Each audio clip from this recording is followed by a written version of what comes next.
أسأل الله العظيم رب العرش العظيم أن يشفيك.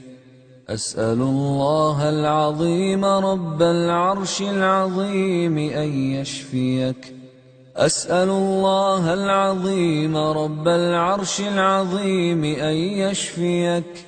أسأل الله العظيم رب العرش العظيم أن يشفيك.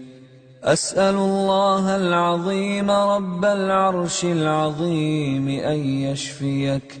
أسأل الله العظيم رب العرش العظيم أن يشفيك.